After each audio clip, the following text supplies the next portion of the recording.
Welcome back to a family business podcast. We are here today. It sounds like I'm going to be interrogated a little bit, but let's get into it. Yeah. So today's topic is PT's journey into real estate. So, I want to take this all the way back, PT.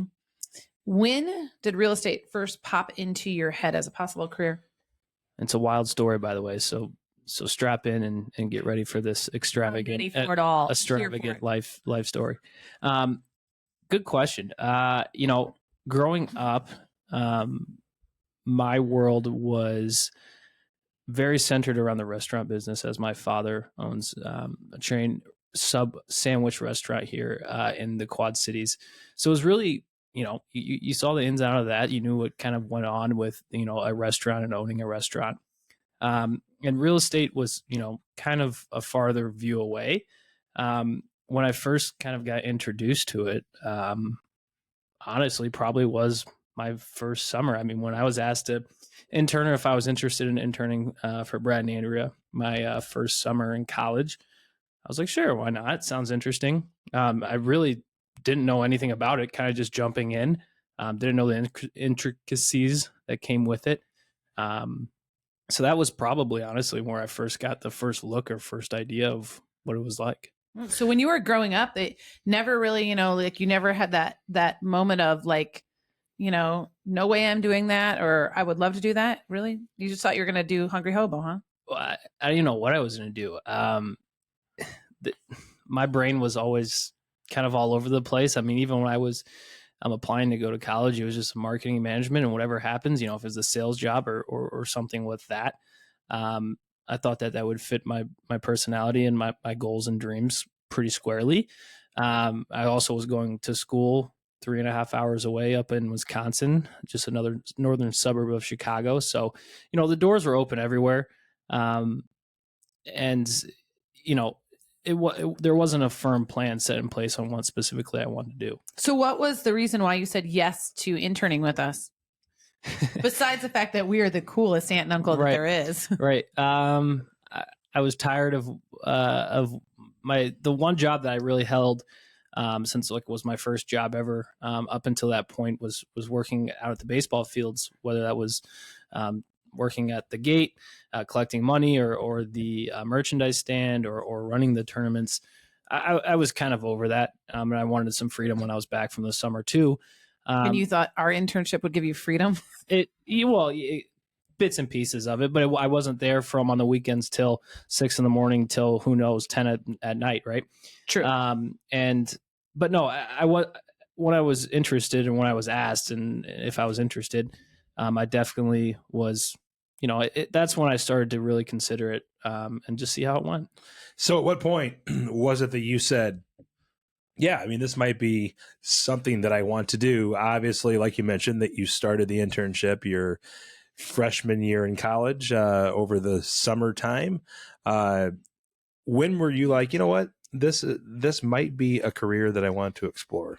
Yeah, so the first summer went pretty well from my perspective. I don't know from your perspective or not. I can't remember that far back. I think it was a lot of Facebook stuff and just then kind of just tailing Brad around when we had the chance. So the summer went well, and I think that's where the interest started to peak. It was like, yeah, this is something unique and different every single day. Like, we've talked about in previous episodes. So yeah, my brain was in that initial stage of when you look at the career of being a realtor. Okay, so something different every day. You're doing this, you're doing that. I got the scope of it, since I really, in all honesty, didn't have an idea of what the day-to-day looked like. And we talked about towards the end of the summer, what next summer would look like. And it was definitely a step up. It was actually preparing to, when I get back from school, basically to hit the ground running. So I would say towards the end of the first summer, I think that my head or my mind space was more down this becoming a career. So if I remember correctly, and correct me if I'm wrong, but didn't you also, as part of your internship, intern with one of the builders that we worked with us too? Why don't you take us through that? You decided you didn't want to be a builder? Yeah, and I think that was, there were two lenses I think we were hoping to get from that. one, it was that we wanted to see, it was a good way for me to see actually how a home was built. So I knew the ins and outs of it, which was great. And a little bit of labor never hurt someone either, toughen you up a little bit. But if you know me or if you don't, handiwork is not my specialty. I can do a screwdriver, but I mean, I can maybe put together tools. Watch out. Yeah, right? I can maybe put together a bookshelf from IKEA, but past that point is really as far as it goes. So basically, what you're saying is you and Uncle Brad are similar in more ways than one. Yeah, I would say down the line, it's a kind of a BOEYE. We like to hire professionals that are in their sectors to do the work, right? We want the job done properly. I don't know what happened to your brother that, he's the only BOEYE that I'm aware of that is really handy. Well, and that's what I was going to say is that like that's typically pretty true throughout all of us, except for Eli, who's my brother. But he, and he's taking a look at, potentially being developer builder. But that just fits him. He likes to be out and about and he gets his hand dirty, where me, that wasn't my true calling. So we get to the point. So you realize that, I think I want to do this. This is it, because you just couldn't, you couldn't deny hanging out with us more or doing real estate. So I remember, let's see if you remember this. Our previous house, I remember we were like, okay, we're going to talk about, you're graduating, what you want to do. And Brad and I had this pre-conversation. Okay, I think he wants to do real estate, but I think he's leaving us. I think he's going to Florida because you have a really good friend that sells real estate very successfully in Florida. Right. So we thought, okay, he just did this internship and he's leaving us for Florida. So take us through that process and, kind of what your fears or hesitations were in jumping full in and what made you, make the decision that you did. And were you nervous about that conversation with us? Yeah. I mean, it was definitely a young and very advantageous thought process that was coming from me. I mean, who wouldn't want to go work with their best friend and do something like that? So it definitely was, it was an idea that was brought up.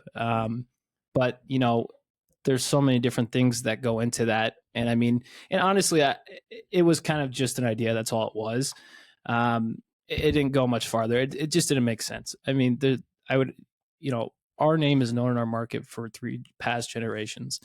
And I think it would be, doing an injustice to that to leave and not continue on here in the market because it's, why wouldn't I? So with that being said, it was an idea. It was a great thought, to go sell real estate with your best friend. I was in the same boat you were. I mean, I was 22 years old when I got into the real estate business right out of college. And I had thought for a little while that I was going to go to a larger city, go to Chicago. I had thought about California for a little while. I mean, I was all over the board. But what it came back to was, why not build your clientele while you're young? And then when you're old and gray like me, you will have You're not even old, but you are gray. solid clientele, right?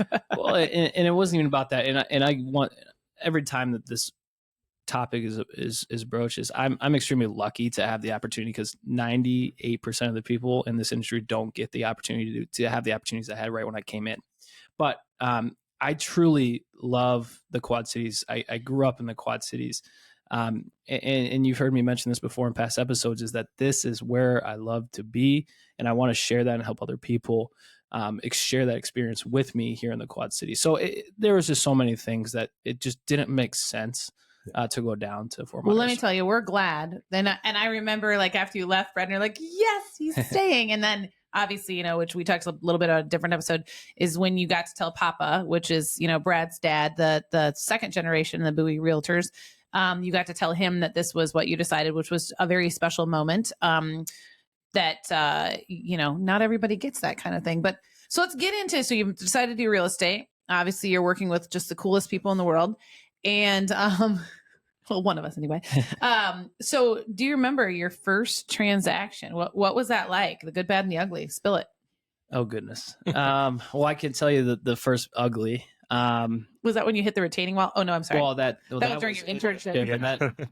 And I think that was my last summer in college, and and I think that was on the last day of the last summer internship, and I think I, of course, probably trying to get out of town a little too quick to go up to school, because that was the year we had our house and all of that fun stuff. But that's another story for partying. But first transaction, and this was kind of at the time and point where we were making our transition to real. It was just kind of like, how our timeline set up here was, I was really kind of just shadowing Brad for a year and a half. Someone made a comment the other day that I thought was actually pretty true, that I was getting my MBA in real estate, right? I mean, that's what essentially what I was doing. And it's really been tenfold for me, which is amazing. But we were making the transition. There was a lot of stuff that, we had, that Brad and Andrea had to get in line to make sure the transition was smooth. Because we'd never done that before, 25 and 23 years, never. Right. So it was a new world for all of us. And so first transaction, I had something over on the Illinois side. And we got the inspection reports back. And for some reason, one termite inspection report got put in a different dot loop. And I missed that there were some termite damage. And you get a call down the road in 6 months. So did the lender. This just wasn't on you, PT. So did the lender. Right. But so, yeah, it was just something small that I missed. First transaction that was probably all on my own, and I missed something. But, like we always say, once you do something, you most likely do it again. You'll never do it again. So those inspection reports, make sure I have the address on the top and that they're being read properly. So, but yeah, that's probably the first one that comes to mind. So when you got in the business, obviously there's a big transition from college, when you can kind of do what you want to do. Now, the real estate business is really interesting that it's not like a regular job where you get there at 8 o'clock in the morning, you leave at 5 o'clock at night, and you call it a day. Right. When you talk to your college friends and you explain real estate, like, what's their actual takeaway? Are they like, wow, I mean, that's a crazy job? Or what do they really think about it? The outside perspective is always different from the actual inside perspective. But, we're all going through a stage right now where, we're either all just trying to make the best of the situation we have, or, trying to make our name within a business or corporate job that they have. And so we could all relate in some type of way that there was some type of struggle, and, that we're at the younger age of where we have to, work hard to get where we want to be. So that was a common, understanding across the board. But yeah, it's kind of funny because I'm, everyone else, almost all my friends are in like a corporate position or job. And also like, that's a crazy world too. I mean, they had to bounce around quite a bit because it's not easy to make it there. So, the outside perspective, the biggest thing is all my friends live up in Chicago from school. And so just getting a date on the calendar to get together once or twice a year was probably the most difficult thing. It's probably pretty hard. Well, so, I know like a lot of the times, joking halfway, but a lot of people really think real estate's like when you're watching $1 Million Listing, right? Like everything's that easy, that perfect, and everybody's driving around Bentleys, and it's and then you get into the business, and there's a lot that goes on, and a lot of stresses, and I really think a lot of people just don't realize what we go through on a daily basis. So take me back to the very big, so let's say your first year, right? Your first full year, which yes, it was definitely, we just threw the gamut at you, like come work with us, and then we're going to switch companies. Right. And we have no idea what this is about because we've never done this before. And then we're also going to open our own brick and mortar, and we're going to, So what was there any moments in that first, let's say, year of you actually being full-time realtor, not interning, but being in real estate full-time, that you questioned your decision, that you were like, what am I really doing the right thing? I would say actually no, because and a huge benefit to me is that not only do I have you guys and family that have gone through this, but like my biggest crutch in the world is Mason, and who sells real estate down in Florida. Biggest man crush. Yeah. And we talk every single day on the phone. Most of the time it's about business, but being able just to have somebody to share the same, struggles and be able to talk through situations, even though our markets are quite different. That's been a huge thing. And we both, he probably got into the business a year before I did. But we both prepared each other that, in order to be successful, in order to create what we want to, it's not going to be easy. And there's going to be times where it sucks and we want to quit. But I think we did a really good job of preparing ourselves for that. Yeah, it's always good to have somebody to like kind of be able to talk to that's not leading into the next topic. That's not your aunt and your uncle, right? I mean, so what is it like working with your family and having your aunt and your uncle as your mentor? Right. And I think this was one of the struggles that you see, you would think immediately is that, it's different. I think for me personally, it was that I wanted to be perfect, and it was evident of that. Where there were times where I didn't trust myself, and where I probably should have, or just tried and failed and learned myself. But it was, just wanting to make sure that I did everything I could, to make sure that it looked like I was doing a good job, right? I guess is the right way to say it. But, I would say that, at the beginning it was like, they were my crutch, and it took a while for me to take a step back to be able to start my own thing. And I'm sure that will come up here in a second, but yeah, it's amazing though, because once again, I'm lucky enough to have people that I can be comfortable around and trust in that this is the right thing and this is the best thing for me. I will say that's one of the super cool dynamics. Like a lot of people have mentors, right? But I think it's the yin and the yang, right? Even with Brad and I, like obviously Brad was my mentor as well. And I do think that's you can totally be 100% like honest and truthful, and not that you're not with other people, but sometimes maybe you put up a good front sometimes for people. But I think obviously in this situation, being family, being around each other all the time, like there is just that next level of trust, which is a good thing. But also, maybe, sometimes you have to get a little outside perspective because there's that, little, I guess, side note of it. So what's something I'll just say this. What's one thing so far that you've learned? We're going to go with Brad separately. So what's one thing you've learned from me that's really stuck? And what's one thing you learned from Brad that's really stuck so far? So from Andrea, pick up the phone and make your calls. I think that's the biggest thing. But that's the great thing about it though, is that, I think it can be very easy to kind of let small things slide since you're family. But I knew that there was always, there was times where I didn't do what I was supposed to. Oh, I knew I could track you and follow up, boss. But exactly. And so it takes a little bit to get over that bridge or that step. But I think with Andrea being just as honest as she can with me, which she always will be, it is probably the best and biggest benefit for me. And then with Brad, like I said, I showered him for a year and a half, and I'm not the most outgoing person in the world. But the biggest thing that I learned is you always shake someone's hand, you always introduce yourself. And then if you want to, you breach the gap of telling them what you do. But always introducing yourself is the biggest thing. And you know what's so crazy about that, PT, is that, and I do notice that about that, people have said that, and I think we've told you this before, we've actually had people come up to us that have met you that have been like, he is such a nice young man. He has a great career in front of him. And one of the things that's most impressive to me is like how he just walks up, introduces himself, and shakes your hand. And so it's just interesting to hear you say that, because that definitely, and it is, I mean, that's a confidence, and, and it's, why wouldn't you, right? If you're in the presence of someone and you're meeting them, you should look them in the eye and shake their hand and give them that respect. So that is a cool thing, both of you.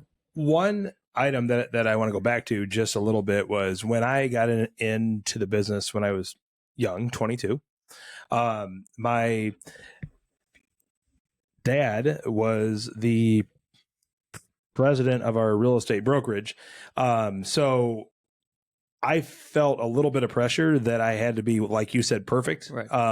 And clearly at 22 years old, I wasn't even near perfect, and I'm not perfect at my age. And I just learned that I don't have to be my dad. I have got to create my own brand. Now, I took a lot of what he did, and just in life and just in, the way that I do my business, he was a great example. But what was your takeaway when you got in the business? Was there any kind of pressure that you were like, I have to do this or that, or where were you at with things?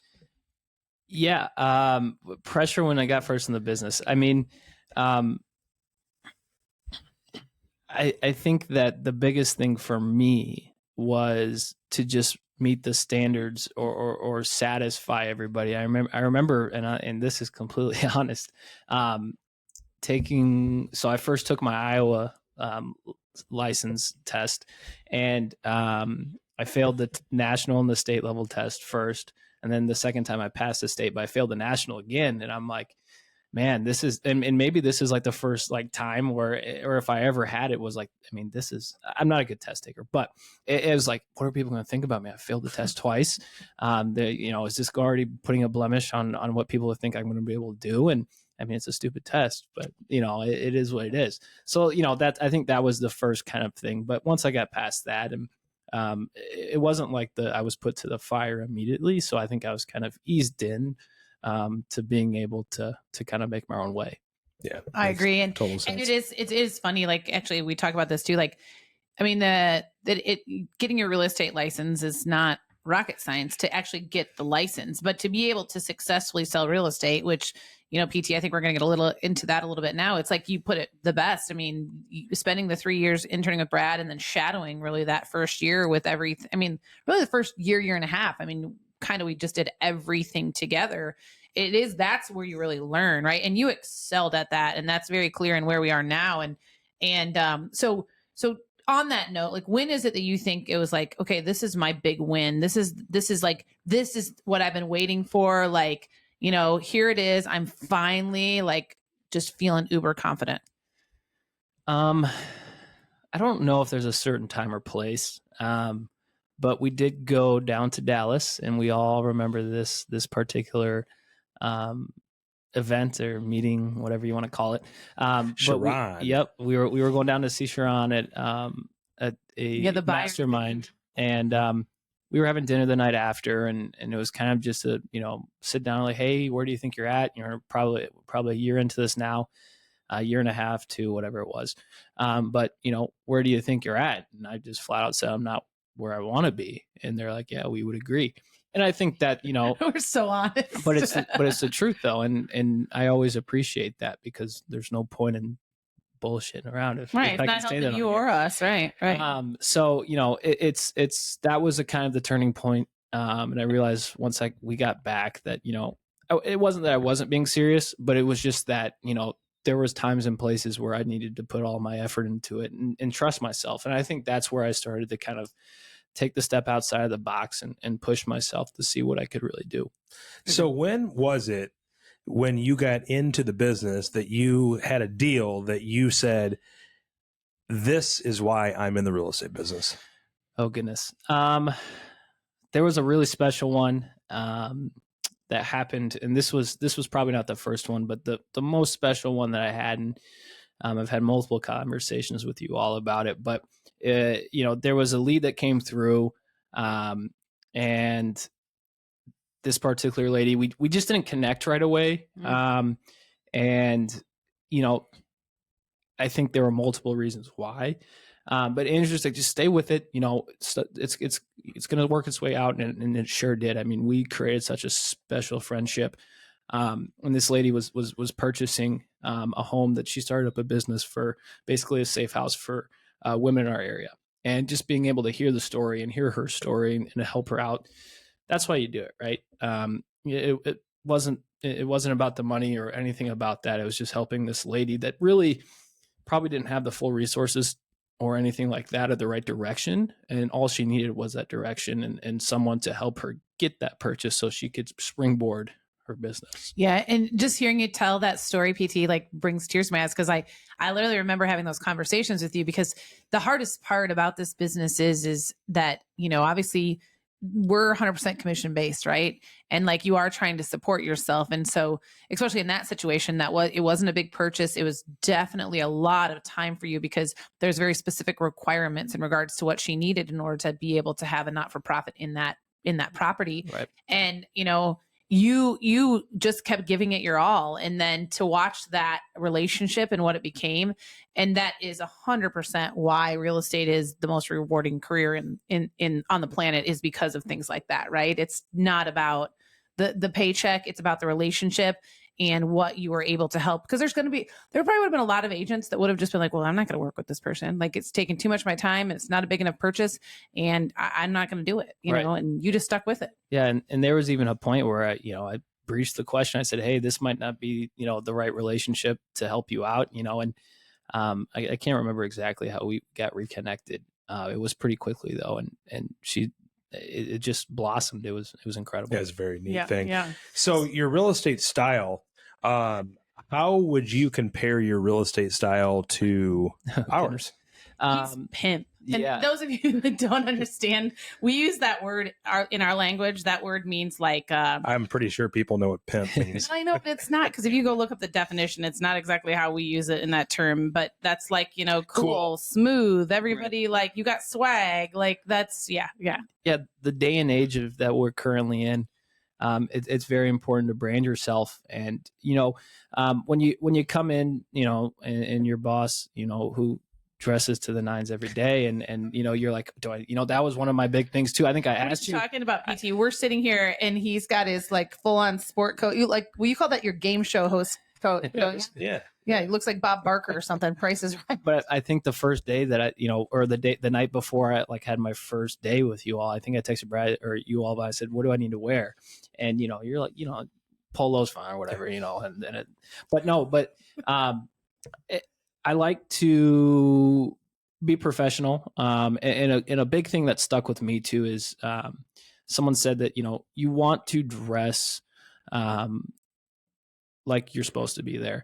And so, I like to add a little flair to it. You'll see different outfits. I do like to dress, a little bit more. He trendy. likes his pants to be too short. Yep. You'll see that depends on who you talk to, right? Right. Exactly. And who you ask. But my style is aggressive too. I like to have control and make sure that my clients are being represented to the full ability. Because I think there's too many times where we can become lax and kind of take that for granted. So aggressive, flashy, and professional. Crazy mix. So what kind of clients do you feel like you're drawn the most to? Like, what kind of clients do you like right now in your career? And obviously this is going to change throughout your career, but what do you feel like you're drawn the most to right now? Yeah, we always talk about the lifestyle or the life cycle of real estate when you kind of first get it, depending on when. And for me specifically, if you start out, as your first job, you're younger. A lot of your friends that if you're in the same area that you went to high school are probably going to be buying. So the majority of my load are buyers. I do enjoy listing homes, obviously. But younger buyers, if you're looking for, and I have had some people too, looking for condos, making the step down, just across the board, I'm still, finding my potential path. But at the end of the day, my goal is to be helping the best of the best. So you've obviously grown in a lot of ways in the last, I always go back to this. Is this going to be year number 3 coming up? Full-time year, not internship. Is this your third full-time year or your fourth? Yeah, as of June, it will be my starting year 3. Yeah. Got it. So when you look at your growth, what area do you really think you've grown the most in the last 3 years almost? And this is purely confidence. The thing the sword I'll die on is just, if you feel that you are stuck, or if you're, not making any movement, you just got to go do it. Right. And you'll adjust at the end. What is it? Aim, fire, or no, ready, fire, aim. And, that's kind of what I've lived off of now is just, you might make a mistake, but you're going to learn a lot quicker if you just do it.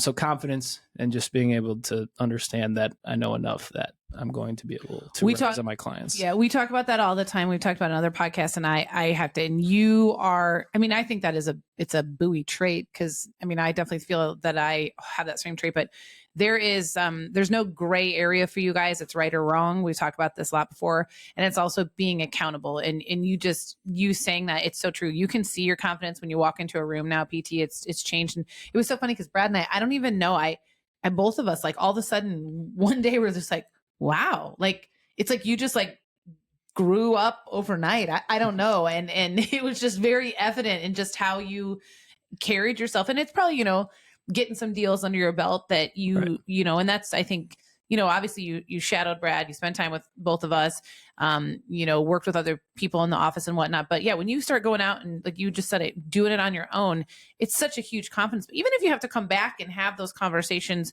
which you did. And I think a lot of agents maybe make this mistake too, is like, you would come back and have the conversation with both of us, whether it was for comping out a house or doing comps for a buyer, it just to make sure that you were hitting the right things, or when you're writing an offer, you were very good at asking, hey, can you just take a look at this, make sure that I'm doing what I think I should be doing. And every single time you were dead on, right? It was just a matter of, going through the process, like you said. So you can definitely see your confidence change. But the other thing that I was going to say is that it is definitely something for you guys, like accountability, right? And I think that is literally the only way that you grow as a person in your business, period, is if something happens, you hold yourself accountable. And sometimes those things cost, a paycheck or some money. So let's give you an example of that for those listeners out there that think that, oh my gosh, I have to know everything and nobody ever screws up and it never costs some money. Do you have a story? Well, yeah, but I'll tell you that here in a second. But I think just to add on to the last question too, I mean, if you're doing it for the right reason, then there should be no reason to worry, or not be confident. So if you're out there truly wanting to help your client in the best way possible, then there should be no issues whatsoever. Yeah, and not to get off track there, but when we look at growth, one of the items that I've noticed is when you're in groups, you're a lot more comfortable now. And I think part of that is when you're running your business, all the repetition that you have done now, you're confident in what you're doing. Right. And that kind of carries over into everything else too, right? So when we're at Rotary, let's say, right? I mean, you're very comfortable there now. When you were 23 years old and you joined the Rotary and you were the youngest by 10 years plus in there, probably that was probably a little bit uncomfortable, right. But now you've made yourself comfortable and you can really tell that. Well, and that comes from relationships, right? Yep. I mean, we talk about, conversion happens in conversation. You've been having the conversations, building the relationships, and now you're starting to be comfortable in those situations. And people are starting to turn to you for business because they know you. Right. It's like everybody wants the quick, the secret, right? The quick fix, the whatever. There isn't one. Just get out there, and have the conversations. Yes. I read this or I listened to it on a podcast. I can't remember, but if you're uncomfortable and you don't want to do it anyway. Yep, no doubt. And you're really good at it. So there's got to be one story, right? Because I feel like sometimes you just get there needs to be a story because it helps everybody understand, that it will get better, right? And you learn from it. So what's your one? Yeah. Back to the termite thing, that was not cheap to fix. This is one that you remember, it sounds like. Yeah. It was, and we talked about it. I mean, was it all my fault? No. But I felt the obligation that, that's part of my job is to make sure that these reports are being read properly, and that they're having a home without termite damage that they're moving into. So, I covered the bill on that, and, you just move on. And there's been, hard drops with your bill of sale sometimes and stuff like that, and you work your way through it. But our life's about finding solutions, and, you have to find a solution when you mess up. Yeah, and we always, I'll give you the short list, PT, and some of this, but just for those of you listeners, these are not things that Brad and I purchased as part of a negotiation to get the deal together. These are things Brad and I have purchased over the last 17 years for me, 25 for you. An invisible dog fence, refrigerator, air conditioning unit. Oh yeah, an air conditioning unit. Oh yeah, pool table. Anything else that comes to mind? Oh, I'm sure there's a laundry list of items. Guess what? All those people in those situations are still our clients. That's right. Because we did the right thing when we screwed up and we learned from it. Yeah. And that's the only way you can learn is if you do it or if you mess up, because I promise you won't do it again. That's exactly right. If you had to give advice to someone your age that might want to get into real estate, what is your unfiltered take on that? Yeah. This is always a fun topic, because Mason and I, we'll get, since we're, we've had friends that might be interested or people that know us at our age that maybe, their first plan wasn't what they thought it was going to be, and they were interested and saw what we were doing, and going, it seems pretty cool. But I would feel that I would be doing anybody a disservice if I wasn't completely honest with anybody. So, you sit down, you have the conversations. Okay, why do you want to get into real estate? All of that kind of stuff. And, I'll flat out stop them if I don't think their answer is right. I mean, if you aren't purely in it to service and represent clients and do the right thing, if it's just a money grab, it's tough. It's, you have to be completely honest, because, you also have to gauge. I mean, there's a lot of people in the business that, this might be a second job, or, that they kind of do this for, a second income. But if it's somebody that's, this is going to be their income, well, you have to flat out lay it to them that you have to be available at 12 o'clock on a Saturday. You might have to be available at 9 o'clock on a Wednesday. So just understanding that there's a lot more that comes with it than just having the ability to create your own schedule and all of that fun stuff. That's the one thing that a lot of people try to tell people when they get into the real estate business is the best part of the business is you create your own schedule. No, you really don't. Well, actually, you do. You're on everybody else's schedule. You create your own schedule. It just happens to be 60, 70, 80 hours a week. And you can make a lot of money, and you just can live your beautiful life on the beach. Just pick up some paychecks, and that's all you got to do. Right. So should we do rapid fire? Yeah. So I think we should do rapid fire today. You go first. Okay, PT, what's your real estate superpower? Making people happy. And so at the end of the day, making people happy and having a home. I think it's making social media videos, because your videos are fire. Pretty darn good at that. But go with that one. What is your favorite part of the job? Ooh, I like probably at the beginning of the consultations, just meeting and hearing what people need to do and finding and creating a game plan for them. I think that the beginning process of meeting somebody is the most important. And that's something I really enjoy too. All right. Least favorite, when inspection reports come back. Yeah. What is your coffee order before a big morning showing? Depends on the season here. If it's in the summer, I'll do like a iced brown sugar shaken espresso from Starbucks, or just a black coffee in the morning. One word to describe real estate. Just one. One. Helpful. Okay. Last question. Yeah.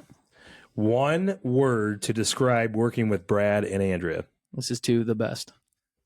The best. The best. Wow. Best bosses in the world. All right. That's a wrap. You're the best too. Ka-ching.